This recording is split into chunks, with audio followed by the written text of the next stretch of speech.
Yeah, so Jim Harbaugh yesterday at his Monday news conference talking about the two quarterback situation. I don't know if there's anything left to be said about it.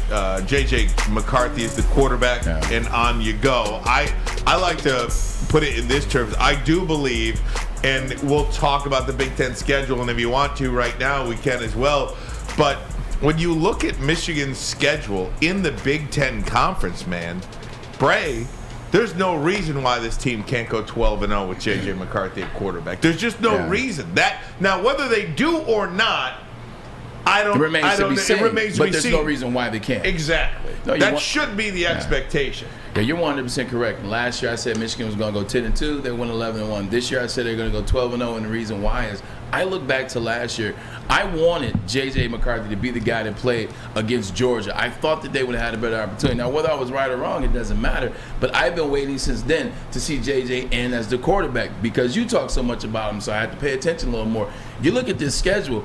Going into the season, I knew that this was going to be a very iffy Big Ten. I didn't know it was going to be this bad so early, but I knew that I didn't like Sean Clifford at Penn State. I knew that Iowa didn't have anything. I knew that Michigan State was going to struggle with the loss of K9. I knew that Ohio State's new identity with Ryan Day isn't as physical up front on both sides of the ball that it used to be. Northwestern was going to struggle. Purdue is going to be, what do you get out of that? And obviously Nebraska, so glad they got rid of Scott Frost. So now that I've watched all of that, and now that I see that Jim Harbaugh, kudos to him, making a decision, pulling the trigger. Now we got JJ. There's nothing else to talk about K unless it's him eventually saying he's entering the transfer portal, which I hope he doesn't. But with that being said, Michigan has a chance to go 12-0 with JJ because everything is on the fritz in the NCAA as it relates to the Big Ten. I'm not a big NIL guy. I really don't care in season how much money these guys are making. But you see what J.J. McCarthy's doing with Valiant? 100% of J.J.'s royalties from jersey sales and jersey T-shirts will go to the offensive line. 100% of the proceeds from the items on the lower half of the graphic there will go to JJ for the Kids Foundation. How much money is he getting from everything else to where he can just forego all this cash and give it elsewhere to charity and then to the offensive line? That dude is making a crap ton of money. Here's a better question. Where does JJ stock come from?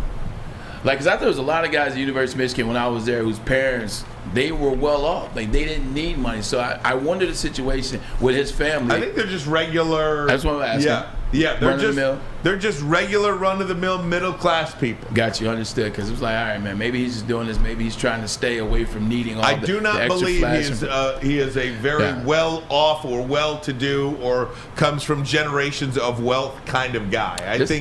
I think it's middle class, upper middle class, very. Yeah.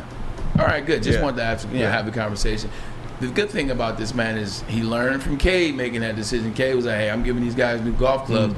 Well, JJ said, I'll take it one step further. I'll give them all the money that I make off this. I like this.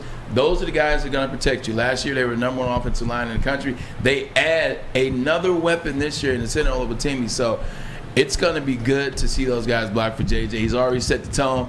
Those guys are going to rock and roll for the next couple of years. Just a side note on the whole Kate thing. As a captain that was voted on by his team and a guy that took him to the Final Four last year, I feel terrible for him.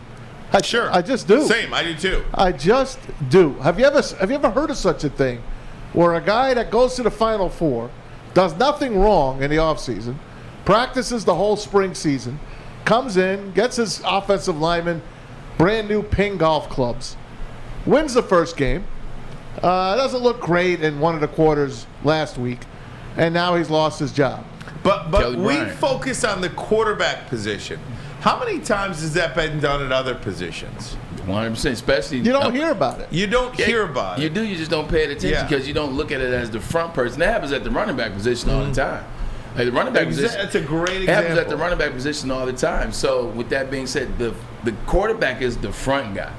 And how much of this is how much of this is like other people around the state making this out to be a deal versus us just looking at it like, hey, look, the better man got the job. Now they have an opportunity to play the best football, the best brand of football that they can play. What I saw out of Cade in game 1 against Colorado State and the snippet that I got to see against Hawaii, that doesn't look like a team that's the best team in the Big Ten. That looks like a team that is fighting to be one of the middle ground teams and fighting to get to 10 wins. When JJ's out there, consequently, obviously it's bad teaming. It doesn't matter. I still can see what I see. It looks like a team, hey, they got shot to win 12. Hey, what's Ohio State going to look like this year? Hey, is Jackson Smith and Jigba hurt? All it takes is one injury. So I think that's the big thing. With JJ, it looks better. It's going to be better. Sorry, but it's football. It's the game.